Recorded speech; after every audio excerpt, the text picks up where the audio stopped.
Hello there, and welcome again to Renewed Faith Devotions as we're reflecting on the great influences of the faith.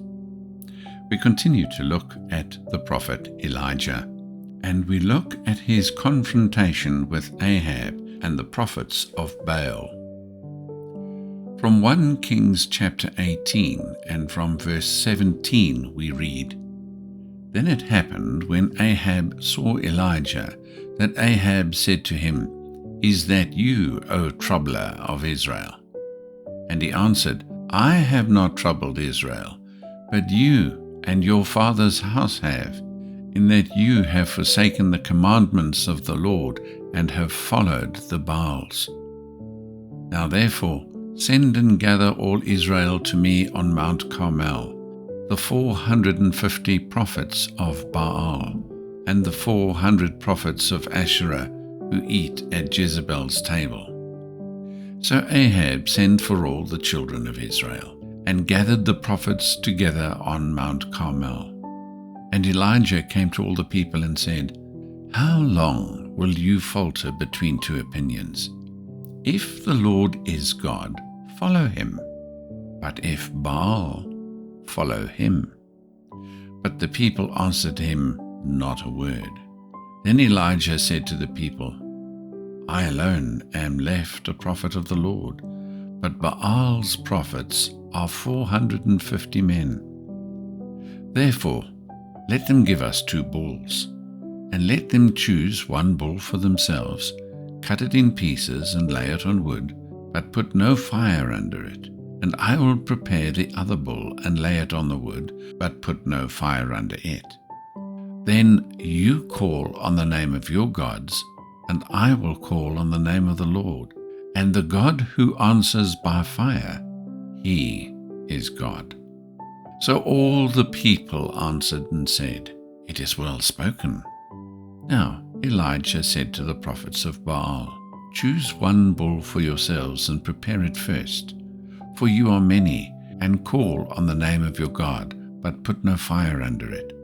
So they took the bull which was given them, and they prepared it, and called on the name of Baal from morning even till noon, saying, 'O Baal, hear us.' But there was no voice, no one answered. Then they leapt about the altar which they had made. And so it was at noon that Elijah mocked them and said, 'Cry aloud, for he is a god. Either he is meditating, or he is busy, or he is on a journey, or perhaps he is sleeping and must be awakened.' So they cried aloud and cut themselves, as was their custom, with knives and lances, until the blood gushed out of them. And when midday was past, they prophesied until the time of the offering of the evening sacrifice. But there was no voice, no one answered them, and no one paid attention. Then Elijah said to all the people, 'Come near to me.' So all the people came to him. And he repaired the altar of the Lord that was broken down.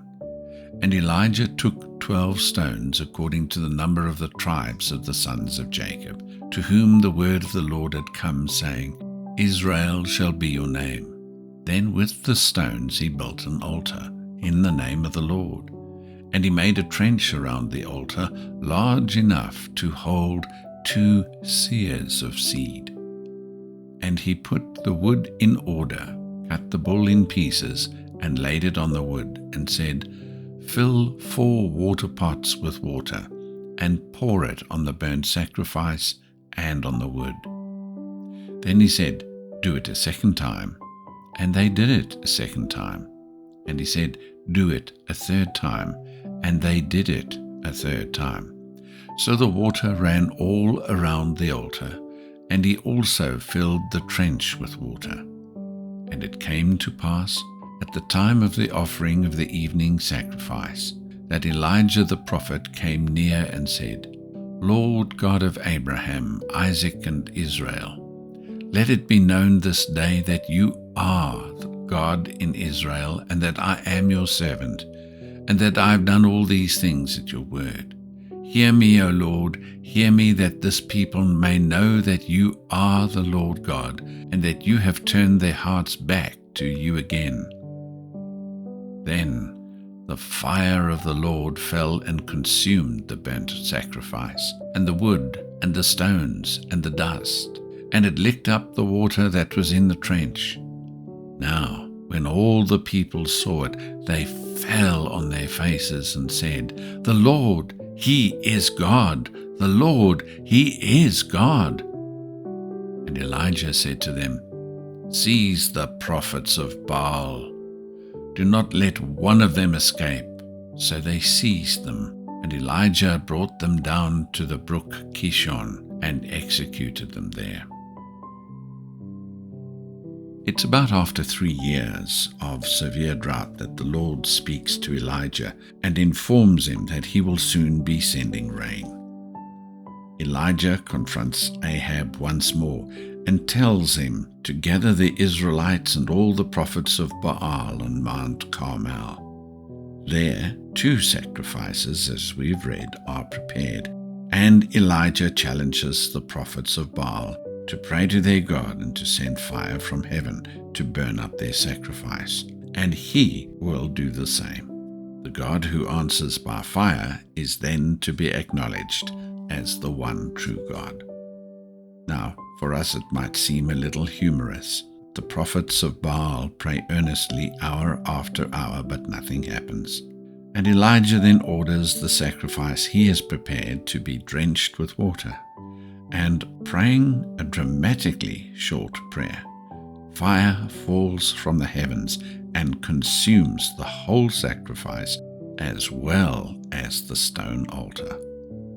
As a result of this supernatural occurrence, the people fall on their faces and they cry out, "The Lord, He is God." Let's think about that question that Elijah asked the people of Israel. How long will you waver between 2 opinions? Is Elijah's word to the people who gathered there on Mount Carmel the word of the Lord for you today? Are you perhaps hesitant about coming down firmly on God's side in some issue? I want to encourage you today, right now, make up your mind to go God's way, whatever the consequences.